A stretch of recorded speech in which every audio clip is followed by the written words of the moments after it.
Meu nome é Amanda, eu tenho 29 anos, eu sou do Piauí e eu fui protestante durante quase 20 anos da minha vida. Eu me converti na Igreja Batista, ficava perto da minha casa, aos 6 anos de idade, e aos 9, quase aos 9, eu me mudei para a Assembleia de Deus, porque a minha mãe foi, eu acompanhei, eu era criança.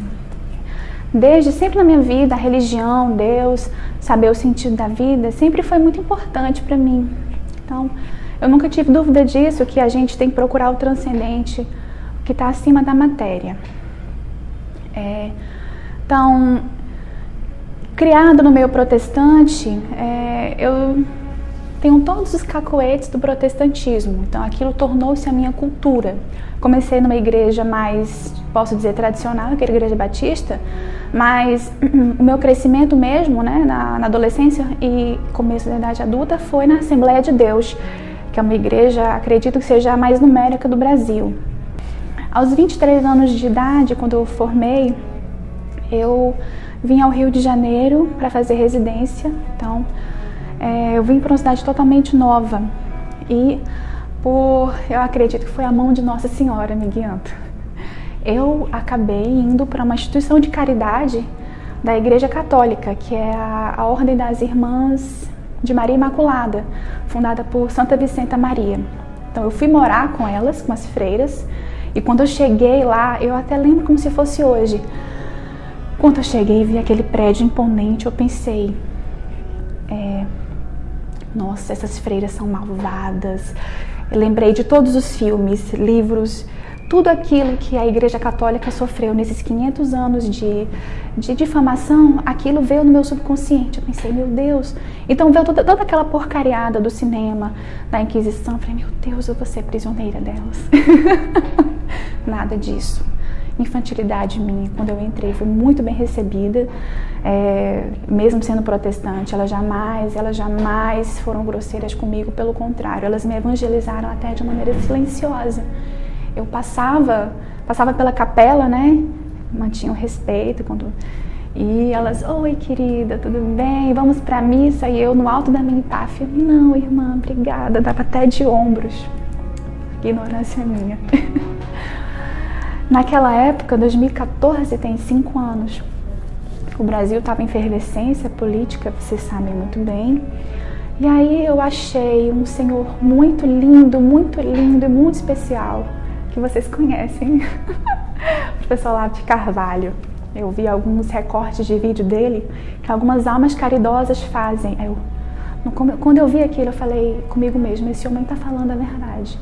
Pesquisando tudo, né, estudando com o professor Olavo, até de maneira informal ainda, eu encontrei um vídeo que foi um divisor de águas, chama-se, tá até hoje no YouTube. Eu recomendo a todos que assistam esse vídeo com o coração aberto. Como debater com um cristão biblicista. Quando eu vi esse vídeo, foi um choque. Foi um choque, porque aquilo batia de frente, estilhaçou tudo em que eu acreditei durante quase 20 anos da minha vida. Eu fui protestante dos 20 até, eu diria, os 25. Eu assisti a esse vídeo, eu tinha 25 anos. E eu fiquei chocada. Nessa época eu já convivia com muitos católicos no ambiente virtual do Facebook. E lá eu conheci uma pessoa muito especial, né? Que hoje é o meu padrinho de crisma. Primeiro se tornou meu amigo e hoje é meu padrinho de crisma, que é um dos membros do CDB. E aí ele me apresentou o CDB. Naquela época eu já estava balançada. Eu falei, olha, Omar, eu acho que eu vou ser católica mesmo, me ajuda. E aí eu decidi de vez me converter. Para contar para minha família, foi uma epopeia. O meu padrasto, ele é diácono da Assembleia de Deus. A minha mãe, apesar de ter tido uma excelente educação mariana, ela acompanhou o marido, né? E no meio da decadência da Igreja Católica, ela não foi acolhida e acabou se tornando protestante, que é a história de milhões de brasileiros, não é milhares, milhões. Milhões de brasileiros mal catequizados, milhões de brasileiros não acolhidos nas paróquias, milhões de brasileiros sem entender, sem saber diferenciar, misturando catolicismo com espiritismo, com conceitos mesmo. E essas pessoas acabam achando que tudo é igual, tudo vai levar a Cristo, e não é verdade. Eu hoje me considero uma filha da Santa Igreja, não quero mais sair daqui por nada. A única coisa que vale a pena neste mundo é seguir a Cristo, e sim, na igreja que Ele fundou.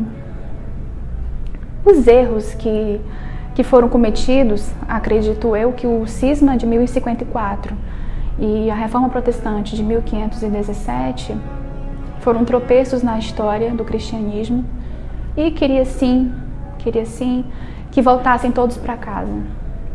Assim como eu voltei, de maneira que eu jamais imaginei na vida. E hoje eu creio que foi Nossa Senhora que me guiou.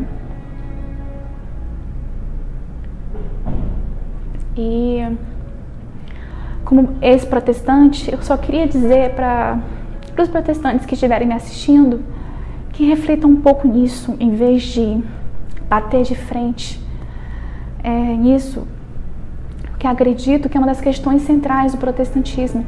Não conseguir entender essa doçura da Virgem Maria,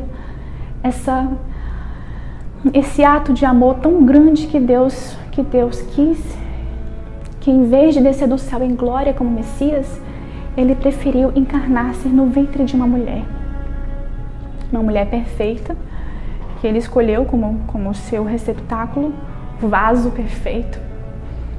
E esse vaso que a Arca da Aliança no Antigo Testamento era só um simbolismo, ele se concretizou na figura, na pessoa da Virgem Maria. Então a fé cristã, ela é mais concreta, ela é mais real, ela é mais palpável do que a gente imagina. Se você tem alguma dúvida, eu sugiro que você vá estudar os milagres. Boa parte do que me convenceu foi isso. Os milagres estão aí gritando para nós, corpos incorruptos, corpos de centenas de anos incorruptos. Os milagres eucarísticos, eles gritam. Então, se você tem dúvida e não acredita que aqui estamos inventando isso, a sucessão apostólica, basta você ir ver os milagres. E eu só conheço milagre na Santa Igreja Católica. Então, foi um prazer falar com vocês. E esse é meu testemunho de fé. E espero perseverar até o fim para alcançar o céu.